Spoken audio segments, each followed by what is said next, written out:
ಸಾಧನೆ ಅಂದರೆ ನನ್ನ ಪ್ರಕಾರ ಯಾವುದೇ ಕೆಲಸ ಅದು ದೊಡ್ಡದಾಗಿರಲಿ ಅಥವಾ ಸಣ್ಣದಾಗಿರಲಿ ಅದನ್ನು ನಿರಂತರವಾಗಿ ಶ್ರದ್ಧೆಯಿಂದ ಏಕಾಗ್ರತೆಯಿಂದ ಸತತವಾಗಿ ಮಾಡ್ತಾ ಇರೋದೇ ಸಾಧನೆ ಅಂತ ಭಾವಿಸ್ತೀನಿ.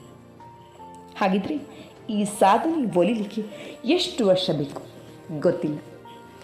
ಬಹುಶಃ ಅತ್ಯಂತ ಕಡಿಮೆ ಅವಧಿಯೂ ಆಗ್ಬೋದು ಅಥವಾ ಅತಿ ಹೆಚ್ಚು ಕಾಲಗಳು ಕೂಡ ತೆಗೆದುಕೊಳ್ಬೋದು.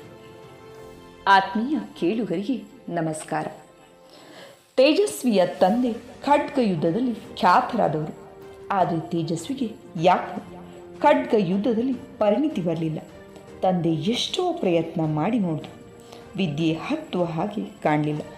ಹಿತ್ತಲ ಗಿಡ ಮದ್ದಲ್ಲ ಅಂತ ಮಗನನ್ನು ಮತ್ತೊಬ್ಬ ಪ್ರಖ್ಯಾತ ಖಡ್ಗ ಯುದ್ಧದ ಗುರುವಿನ ಕಡೆಗೆ ಕಳಿಸಿದ್ರು.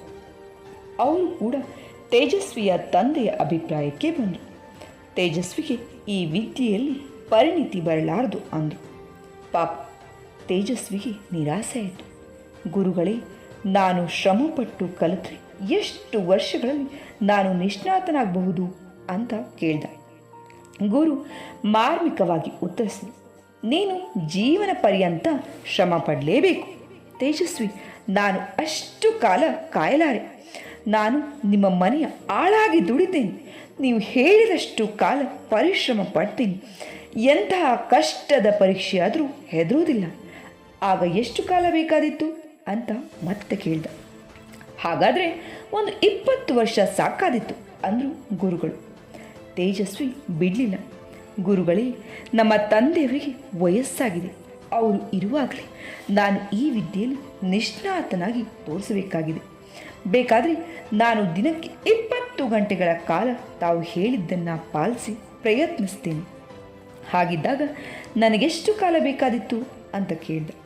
ಗುರುಗಳು ನಕ್ಕು ಹೇಳಿದರು, ಹಾಗಿದ್ರೆ ನಿನಗೆ 70 ವರ್ಷ ಖಂಡಿತವಾಗಿಯೂ ಬೇಕು. ಅದು ಹೇಗೆ ಗುರುಗಳೇ? ಮೊದಲು 20 ವರ್ಷ ಅಂದ್ರಿ, ಈಗ 70 ವರ್ಷ ಅಂತೀರಿ.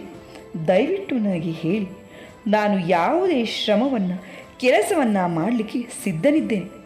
ಅತ್ಯಂತ ಕಡಿಮೆ ಅವಧಿಯಲ್ಲಿ ಅತ್ಯಂತ ಶ್ರೇಷ್ಠ ಖಡ್ಗ ಯೋಧನಾಗುವುದು ಹೇಗೆ ಅನ್ನೋದನ್ನ ತಿಳಿಸಿ ಅಂದ ತೇಜಸ್ವಿ. ಇಲ್ಲ ಮಗು, ನೀನು ನನ್ನೊಡನೆಯೇ 70 ವರ್ಷ ಇದ್ದುಬಿಡು.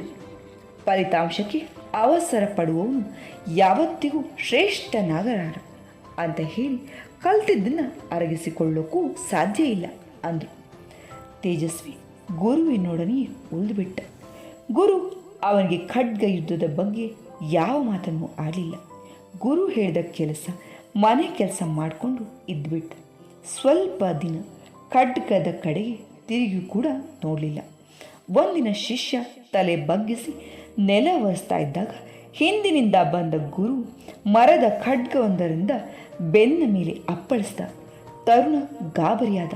ಚಕ್ಕನೆ ತಿರುಗಿ ತಪ್ಪಿಸಿಕೊಳ್ಳಬೇಕು ಅಂತ ಹೇಳಿ ಗುರು ನಕ್ಕರು. ಮಾರನೇ ದಿನ ರಾತ್ರಿ ಹಾಸಿಗೆ ಹಾಸಿಕೊಳ್ಳುತ್ತಿರುವಾಗ ಮತ್ತೆ ಪೆಟ್ಟು ಬಿತ್ತು. ಈಗ ತೇಜಸ್ವಿಗೆ ಮತ್ತೊಂದು ಕೆಲಸವೇ ಆರಂಭ ಆಯಿತು. ತನ್ನ ಕೆಲಸ ಮಾಡೋದ್ರೊಂದಿಗೆ ಯಾವಾಗ ಎಲ್ಲಿಂದ ಗುರು ಬಂದು ಖಡ್ಗದಿಂದ ಹೊಡೆದಾರೋ ಅಂತ ಗಮನಿಸೋದು. ಅವನ ಗಮನ ಎಲ್ಲ ಕಡೆಗೆ ಚುರುಕಾಯಿತು. ಏನೇ ಮಾಡ್ತಾ ಇದ್ರೂ ಸುತ್ತಮುತ್ತ ಏನೇ ನಡೀತಾ ಇದೆ ಅನ್ನೋದ್ರ ಬಗ್ಗೆ ಮನಸ್ಸು ಚುರುಕಾಗಿ ಕೆಲಸ ಮಾಡತೊಡಗಿತು. ಅವನ ಬೆನ್ನ ಮೇಲೆ ಬೀಳುವ ಪೆಟ್ಟುಗಳು ಕಡಿಮೆಯಾದವು. ಅವನು ಪ್ರಜ್ಞೆ ಎಷ್ಟು ಜಾಗೃತ ಮಾಡಿಕೊಂಡ ಅಂದರೆ ಅವನು ಮಲಗಿದಾಗಲೂ ಕೂಡ ಮನಸ್ಸು ಚುರುಕಾಗಿರ್ತಾ ಇತ್ತು. ಒಂದು ಸಣ್ಣ ಸಪ್ಪಳವಾದರೂ ಚಕ್ಕನೆ ಎದ್ದು ಖಡ್ಗ ಹಿಡಿದು ನಿಲ್ತಾ ಇದ್ದ.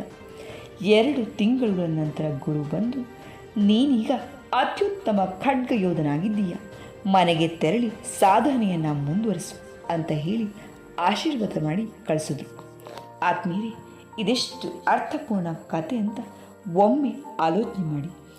ದೈಹಿಕ ಪರಿಶ್ರಮದೊಂದಿಗೆ ಮನಸ್ಸಿನ ಏಕಾಗ್ರತೆ ಸೇರಿದಾಗ ಮಾತ್ರ ಶ್ರೇಷ್ಠ ಸಾಧನೆಯಾಗ್ತದೆ. 2 ಕಡೆಗೂ ಗಮನ ಅತ್ಯಗತ್ಯ. ಕತೆ ಇಷ್ಟ ಆಯಿತು, ಅರ್ಥ ಕೂಡ ಆಯಿತು ಅಂತ ಭಾವಿಸ್ತೀನಿ. ಕೇಳಿದ್ದಕ್ಕೆ ಧನ್ಯವಾದ.